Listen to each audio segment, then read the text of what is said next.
the Chhatrapati Shivaji sword or the Kohinoor diamond that went out of the Indian country but never came back. So in today's video, we will be discussing about the antiquities and the laws related to it. Hello and welcome to the Infocus series section of Drishti IAS. I am Aisha Singh, and in today's video, we will be discussing about the antiquities that went abroad, what are the laws related to it in India and on international level. So let's first understand the timeline of the video. First, we'll be looking at the news, then what is antiquity, then about the international conventions and the Indian laws related to it, provenance of an antiquity or the ownership of an antiquity, and then how is ownership proved, how to check fake antiquities, and the antiquities that has been to other countries, can India get them back or not? In the end, a prelims MCQ. This topic is of relevance from General Studies paper 1, that is history. You should be able to know about the Indian aspect or the laws related to India and on the international level. So let's get started and see the news, and the news has been taken from the Indian Express, and it says antiquities abroad, what Indian international law says. So we need to know first and foremost what are the antiquities, what are the laws related to it in India and then on international forum. So recently what has happened is, why is this topic of antiquity in news? So recently the catalog of the Metropolitan Museum of Art, which is placed in New York, it has published a catalog, and this catalog includes at least 77 items with links to Subhash Kapoor. And Subhash Kapoor is a person who used to smuggle the antiquities from India to outside world. So, and now at present he is serving a 10-year jail term in Tamil Nadu for smuggling antiquities. And antiquities is about India's culture, heritage, and about our proud past and heritage. So look at these images. If I will say in layman's term or in very simple language, then antiquities are I would say craftsmanship, which is very old, I would say 100 years old, and which depicts India's culture and heritage. So let us first understand that what is a antiquity, what is the definition of an antiquity we talk about. Then Antiquities and Treasure Act 1972, this act defines antiquity as any coin, sculpture, painting, epigraph or other work of art or craftsmanship, any article, object or thing detached from a building or cave, any article, object or thing illustrative of science, art, craft, literature, religion, custom, moral or politics in bygone ages, any article, object or thing of historical interest that has been in existence for not less than 100 years. So this is the definition of an antiquity according to the Antiquities and Art Treasure Act, that is AATA Act 1972. So this is a very important act when it comes to India's perspective, because this is the act which deals with the antiquities in India.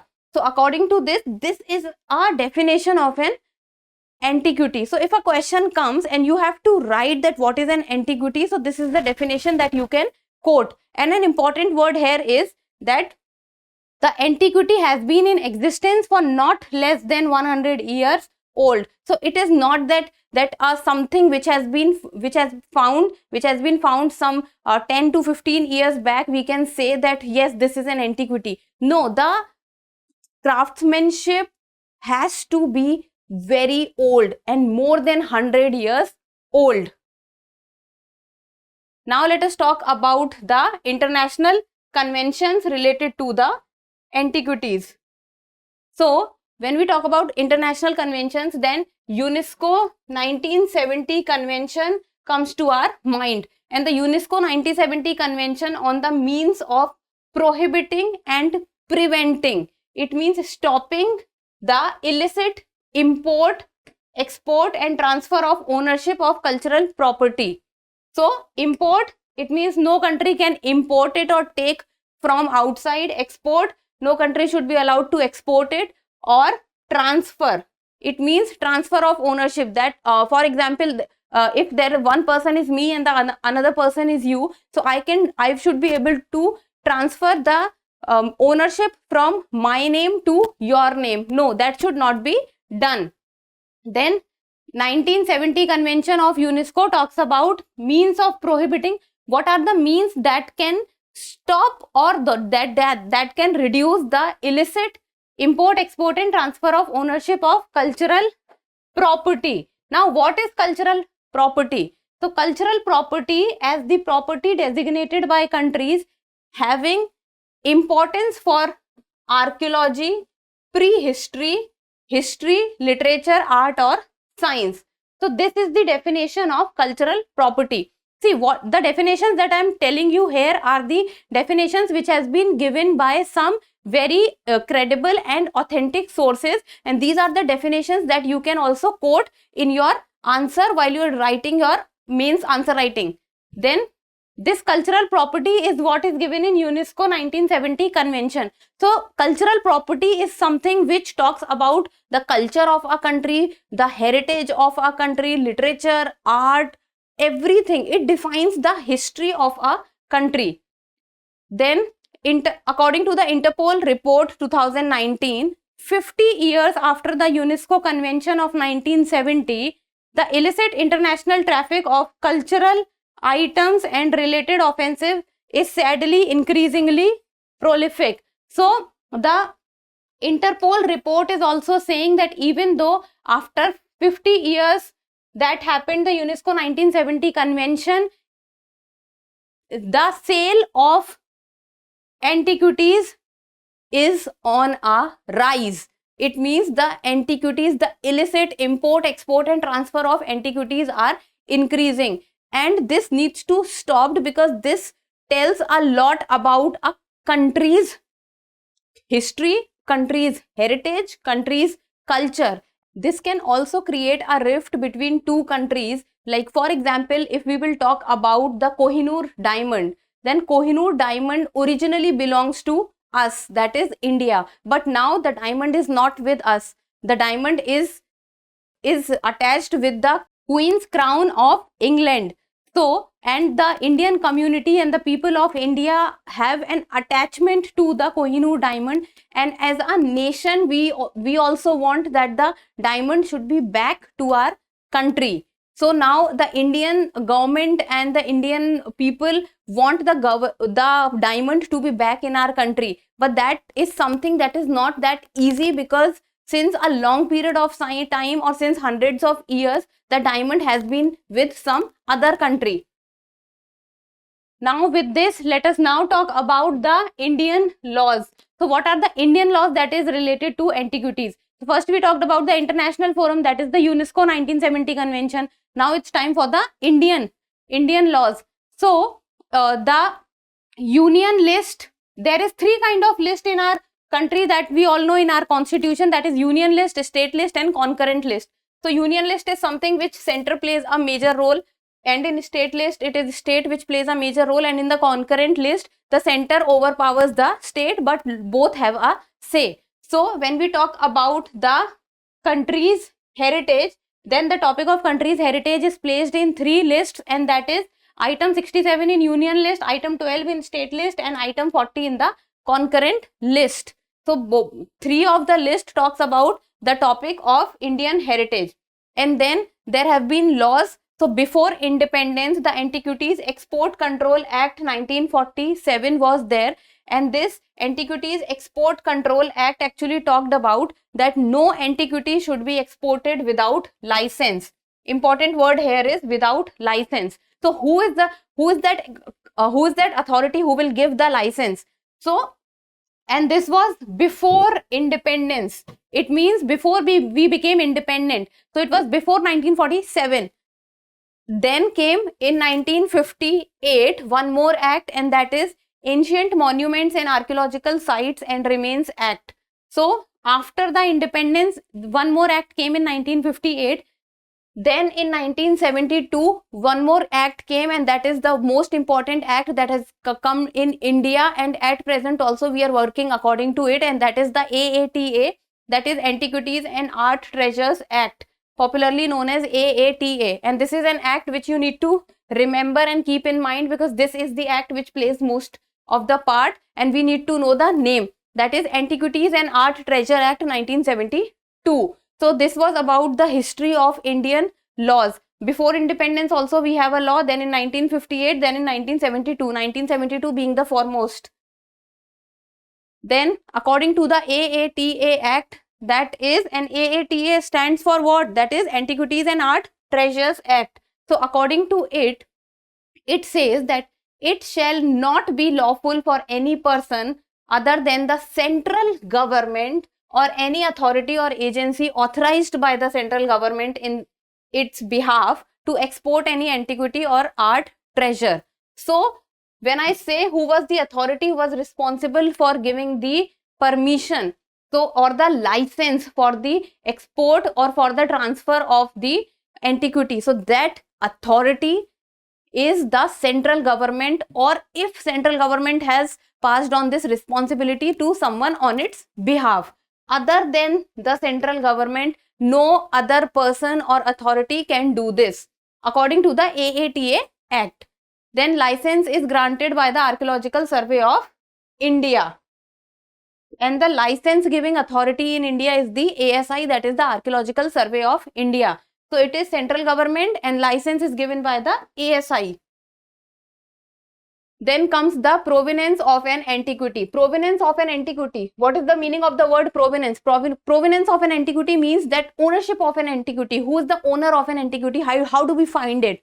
So provenance of an antiquity includes the list of all owners from the time the object left its maker's possession to the time it was acquired by the current owner. Okay, there are two important points here.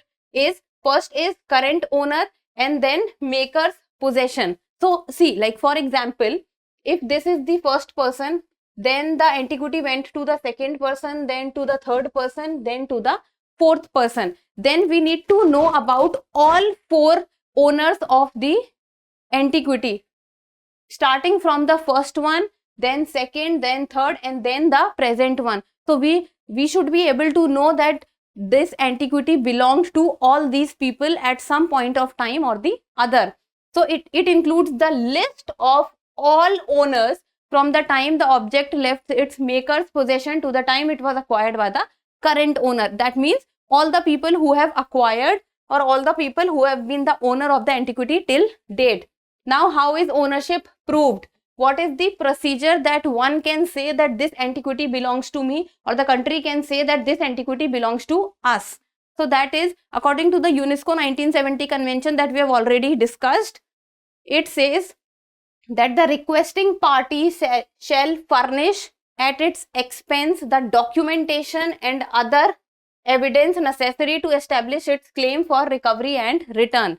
So if a country or a person is saying that the antiquity belongs to me or belongs to us, then the country or the person shall furnish all the documentation related to that antiquity or any other evidence that they have. And the first and the foremost thing that will be required for the recovery of an antiquity is the FIR copy. FIR is the first complaint, first information report that a person files. And in India, like the antiquities have been smuggled since a very long period of time. So if someone or the country or the person does not have an FIR, then if the person has some other evidences of being the owner of that antiquity, then the person can submit that also. Now, how to check fake antiquities? What is the procedure, or what are the points that we can actually say or think about that yes, this is how the antiquities can be checked, that whether it is original or fake. Then under section 14 clause 3 of AATA, the act we have already discussed, every person shall register such antiquity before the registering officer and obtain a certificate in token of such registration. So registering officer registers the antiquity and a document or a certificate is taken from them. Then National Mission on Monuments and Antiquities, which came in 2007, according to it, it says that the antiquities has been registered till now are 3.52 lakh antiquities. Among the 16.70 lakh, it has been documented.